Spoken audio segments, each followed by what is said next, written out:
اللہ کے رسول صلی اللہ علیہ وسلم نے 4 عمرے ادا کیے ہیں، جس میں سے 3 عمرہ اسی ذوالقعدہ کے مہینے میں آپ نے کیا ہے۔ یہ بات اس مہینے کی فضیلت کے لیے کافی ہے۔ حضرت عائشہ رضی اللہ عنہا فرماتی ہیں کہ ایک عمرہ جو آپ صلی اللہ علیہ وسلم نے حج کے ساتھ ادا کیا، اس کے علاوہ باقی 3 عمرے آپ صلی اللہ علیہ وسلم نے اسی مہینے میں ادا کیا ہے۔ میں آپ کو بتاتا چلوں کہ ایک عمرہ عمرۃ القضاء کے نام سے معروف اور مشہور ہے۔ اللہ کے رسول صلی اللہ علیہ وسلم نے ایک خواب دیکھا تھا کہ آپ صحابہ کی جماعت کے ساتھ خانہ کعبے کا طواف کر رہے ہیں، عمرہ ادا کر رہے ہیں، اور چونکہ انبیاء کرام علیہ السلام کو جو خواب آتا ہے وہ بھی وحی کا درجہ رکھتا ہے، تو آپ صلی اللہ علیہ وسلم نے اس کو اللہ کا حکم سمجھا اور صحابہ کی جماعت کو لے کر عمرہ کرنے کے لیے مکہ مکرمہ کی طرف روانہ ہوئے۔ جب مکہ مکرمہ کے قریب پہنچے تو کفار مکہ نے آپ صلی اللہ علیہ وسلم کو اور آپ کے اصحاب کو روک دیا اور مکہ مکرمہ میں داخل نہیں ہونے دیا، یہ کہیے کہ عمرہ ادا کرنے نہیں دیا۔ آپ صلی اللہ علیہ وسلم نے انہیں پیغام بھیجایا کہ ہم کسی اور مقصد سے نہیں، صرف اس ارادے سے آئے ہیں کہ ہم عمرہ ادا کریں گے اور عمرہ کر کے چلے جائیں گے، لیکن وہ لوگ نہیں مانے۔ تو آپ صلی اللہ علیہ وسلم نے مصالحت کا پیغام بھیجایا اور فرمایا کہ اگر مصالحت یہ کر لیں گے تب تو ٹھیک ہے، ورنہ پھر نہیں مانیں گے تو لڑائی ہوگی اور فیصلہ کن لڑائی ہوگی۔ لہذا کفار کے لوگوں نے اپنے چند سرداروں کو آپ صلی اللہ علیہ وسلم کی خدمت میں بھیجا اور انہوں نے آ کر صلح کیا۔ اس صلح کے اندر کچھ شرائطیں رکھی گئی، ان میں سے ایک شرط یہ تھا کہ فی الحال اس سال تو آپ واپس جائیں گے اور آئندہ سال آ کر کے دوبارہ آپ عمرہ کریں گے، 3 دن مکہ میں قیام کریں گے اور ساتھ ہی اپنی تلواروں کو نیام میں رکھیں گے۔ آپ صلی اللہ علیہ وسلم نے شرائط کو منظور کر کے صلح فرما لیا، اور چونکہ اللہ تعالی جو بھی حکم دیتا ہے، جو بھی اللہ تعالی کام کرنے کو کہتا ہے، اس میں کہیں نہ کہیں مصلحت ہوتی ہے، چاہے وہ انسان کے سمجھ میں آئے یا نہ آئے۔ بہرحال اس واقعے سے بھی اللہ تعالیٰ نے کئی ایک مسائل واضح فرما دیے۔ ایک تو یہ کہ اگر مسلمانوں کی مفاد کے لیے کفار سے مصالحت کرنی پڑے، صلح کرنی پڑے، تو صلح کرنا یہ جائز ہے۔ دوسری چیز یہ کہ اگر کوئی آدمی حج یا عمرے کے ارادے سے نکلا اور وہ مکہ مکرمہ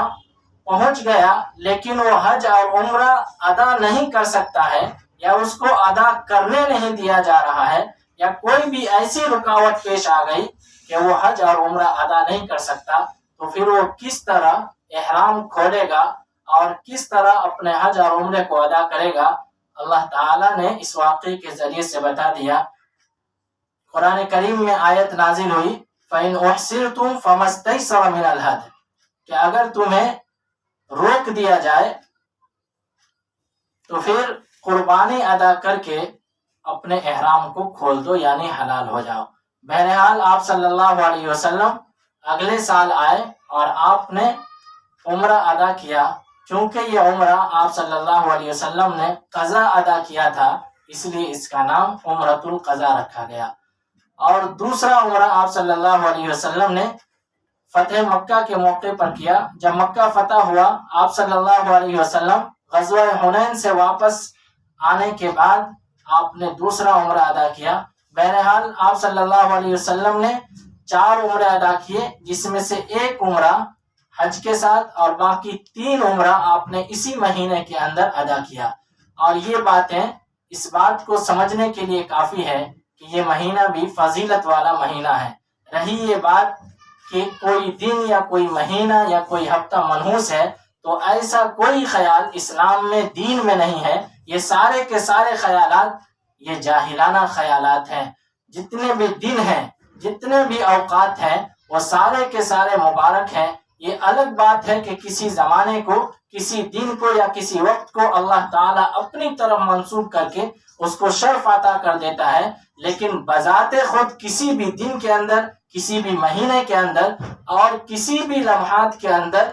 ایسا نہیں ہے کہ وہ منحوس ہے یا اس کو نامبارک کہا جائے۔ بس جس کی نسبت اللہ تعالیٰ کی طرف ہو جاتی ہے، اس نسبت کی وجہ سے اس کی فضیلت بڑھ جاتی ہے، لیکن کسی کی فضیلت سے کسی دوسرے کی کمتری